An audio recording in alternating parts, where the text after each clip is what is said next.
Maligayang pagbabalik sa aking channel kaibigan para mas lalo ka pang kiligin at updated sa mga bagong movies, K-drama series. Pwede bang makahingi ng konting pabor? Paki-like and subscribe naman ng aking channel. Muli, salamat kaibigan!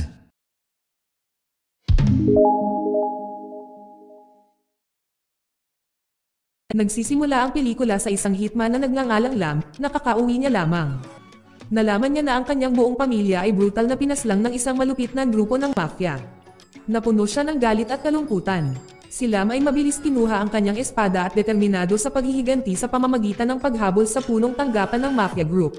Nang makarating si Lam sa lugar, nagpakita siya ng walang awa na ibinagsak ang lahat ng miyembro ng mafia kasama ang leader ng mafia. Lumipas ang 2 dekada, si Yam ay namumuhay na ngayon sa isang tahimik na pamumuhay at nagsasagawa ng iba't ibang kakaibang trabaho sa paligid ng palengke. Pagkatapos makumplito ang kanyang pang-araw-araw na gawain, babalik siya sa kanyang maliit na tahanan sa isang kalapit na nayon. Sa panahong ito, si Lam ay muling nagpakasal muli sa isang balo at sila ay nagkaroon ng isang mapagmahal na ugnayan ng kanyang anak na babae na si Hein, na tinuturing ni Lam na sariling anak. Isang araw, si Hien excited na ibinahagi sa kanyang ina na siya ay inalok ng trabaho sa lungsod ng isang lalaking nagngangalang Time. Ang ina ni Hien ay nag-alala at nagsimulang magtanong tungkol sa kung gaano katagal niya nakilala si Tyne at kung anong uri ng trabaho ang inaalok nito sa kanya.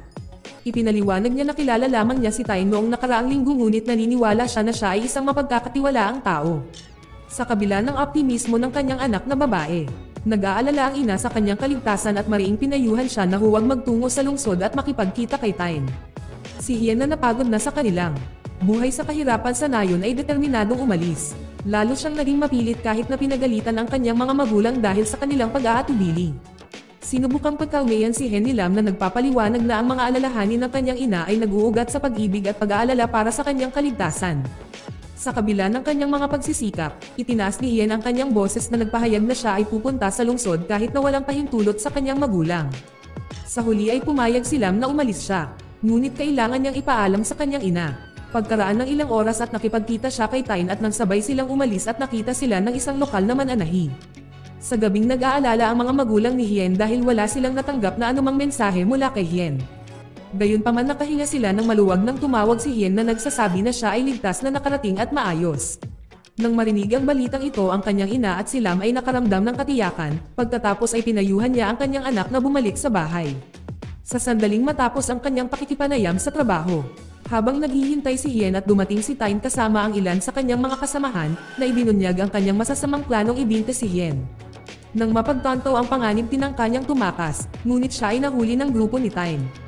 Samantala, si Lam at ang ina ni Hien ay lalong nababalisan nang lumipas ang mga oras na hindi nakabalik sa pagtawag si Hien. 2 AM na ngayon at ang telepono ni Hien ay hindi na makontak. Kinabukasan, nagpa siya ang ina at si Lam na iulat sa pulisya na si Hien ay nawawala. Subalit ipinaliwanag ng pulisya na sila ang magsisimula sa paghahanap pagkatapos ng 48 oras na lumipas. Binanggit din ang pagdami ng mga ulat ng nawawalang mga batang babae at humihimok sa mga magulang na manatiling maingat. Sa pagdinig nito, si Lam at ang ina ay nadismaya. Nagsimula sila paghahanap kay Hien na nagtatanong sa mga kapitbahay na bumibiyahe sa lungsod tungkol sa anumang mga nakita. Pagkatapos ng isang araw na paghahanap, napunta si Lam sa isang mananahi. Ibinahagi ng tailor na nakita niya na sinundo si Hien ng isang kauna-hinalang lalaki noong nakaraang araw. Nang nagkataon na nakipag-selfie siya sa isa sa kanyang mga customer at sa larawan ay malinaw nakita ang lalaki. Napagtanto nila na ang lalaking responsable sa pagkawala ni Hien ay si Tyne, ang taong nag-alok sa kanya ng trabaho.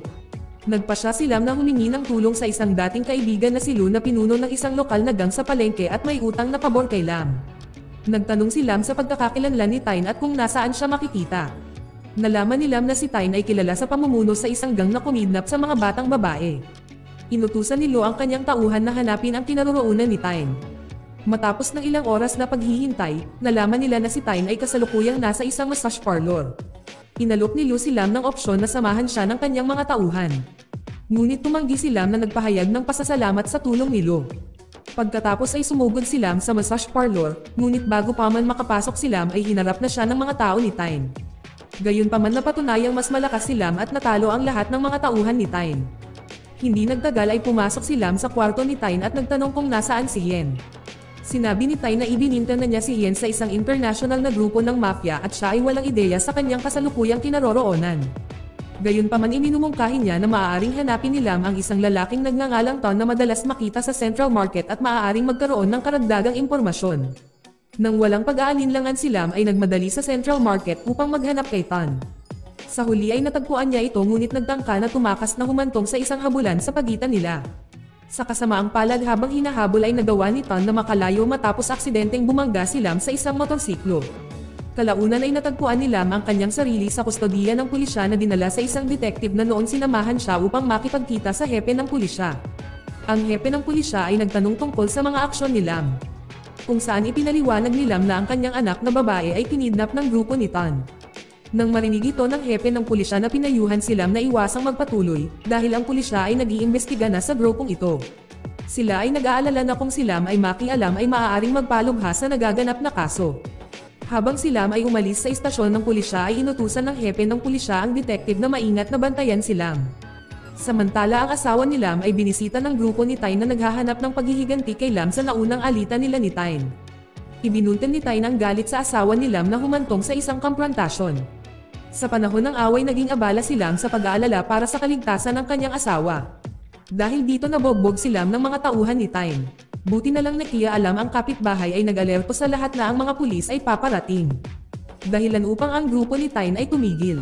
Sa di kalayuan mayroon ding isang babaeng may kulay asol na buhok sa paligid na tila nagmamasid sa bahay ni Lam. Ang asawa ni Lam ay nakiusap sa kanya na pangakong ililigtas niya ang kanilang anak na babae. Pumayag si Lam at agad na isinugod ang kanyang asawa sa hospital.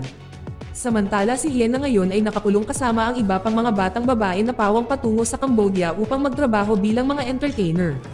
Sa susunod na gabi ang isang internasyonal na boss ng mafia na nagngangalang Tong.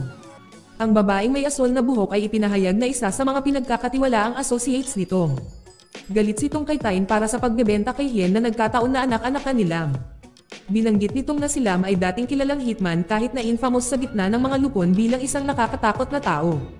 Kaya't inutusan nitong ang babaeng may asol na buhok na tanggalin si Tyne nang walang pagkaantala. Samantala si Lam ay lumapit sa isang lalaking dating hitman na katulad niya. Ipinagtapat niya sa lalaki ang tungkol sa kanyang anak na babae na kinidnap ng isang internasyonal na grupo ng mafia na pinamumunuan nitong. Si Tong ay may dalawang tapat na associate si Ton at ang asol na buhok na babae. Si Lam pagkatapos ay humingi ng impormasyon kung saan mahahanap si Tong, sinabi niya nasa sentro ng lungsod. Hindi nag-aaksaya ng oras si Lam ay dumiretso sa Tong's AR Gallery. Bago siya pumasok ay nilapitan niya ang isang lalaki sa labas at hiniling sa kanya na makipag-ugnayan kay Lo. Si Lam ay nagsasabi sa lalaki na kung hindi siya lalabas sa loob ng isang oras ay dapat ibigay niya kay Lo ang numero ng kanyang telepono at ilang pera na sinangayunan ng lalaki. Sa loob ng gallery si Lam ay dapat harapin ang mga alipors na nakabalatkayo bilang mga estatwa ng sining. Sa kabila ng kanilang pagbabalatkayo isa-isang tinatambos sila ni Lam. Patuloy niyang hinarap ang mga alipors nitong na matalinong nakatagos sa mga estatwa at natalo ang bawat isa sa kanila. Sa sumusunod na silid ay nakatagpo ng isang grupo ng mga babaeng mandirigma, ang isang grupo ng mga babaeng mandirigma na mas mahihigpit na kalaban kaysa sa mga nauna. Gayunpaman sa kanyang husay sa pagtanggap ay natalo sila ni Lam. Nang si Lam ay naghahanda upang maghanap kay Tong sa ibang silid. Bigla siyang nahuli, pagkatapos ay dumating si Tong na nagsasabi kay Lam na alam niya ang brutal na nakaraan ni Lam. Ngunit naniniwala siyang wala ng kapangyarihan si Lam at malapit nang maabot ang kanyang wakas. Pagkatapos ng pag-alis ni Tong, patuloy sila sa pambubugbog kay Lam. Pagkatapos ay inutusan niya ang kanyang mga alipors na tapusin si Lam. Ngunit bago gawin iyon ay isiniwalat ni Ton na bumisita siya sa hospital kung saan dinagamot ang asawa ni Lam. Doon ay nagpanggap siya bilang isang doktor at brutal na tinapos ang asawa ni Lam. Upang patunayan ang kanyang ginawa, si Ton ay nagpapakita kay Lam ng kwintas na pag-aari ng kanyang asawa na nagpapatunay sa kanyang kakilakilabot na gawa. Si Lam na napuno ng galit at kalungkutan ay malapit nang gumanti, ngunit agad na ginamitan si Lam ng kuryente. Habang dinala nila siya sa isang kotse, biglang dumating ang grupo ni Lu sa tamang oras upang tulungan si Lam. Mabilis nilang dinala si Lam sa kanilang punong tanggapan. Kinaumagahan ay namulat si Lam at nagulat siya nang makitang nasa punong tanggapan siya ni Lu. Si Lam ay nagtatanong tungkol sa kalagayan ng kanyang asawa at malungkot na ipinaalam ni Lu sa kanya na siya ay pinatay. Gayunpaman ang pinakamahalagang bagay ngayon ay ang mailigtas si Hien bago siya ilabas ng bansa. Ibinunyag ni Lo na si Hien ay kasalukuyang nasa isang barko na patungo sa ibang bansa kasama ang grupo nito. Nang marinig determinado si Lam iligtas siya kahit na nag-aalok si Lo ng kanyang matinding pagnanais na tulungan si Lam, ay tumanggi pa rin si Lam sa tulong. Hindi nagtagal matapos dumating si Lam sa daungan at sumakay sa isang speedboat upang sundan ang barko na nagdadala kay Hien. Pagkatapos ng isang malawakang paghahanap sa wakas ay natagpuan niya ang barko na naghahatid kay Hien at iba pang mga hostage.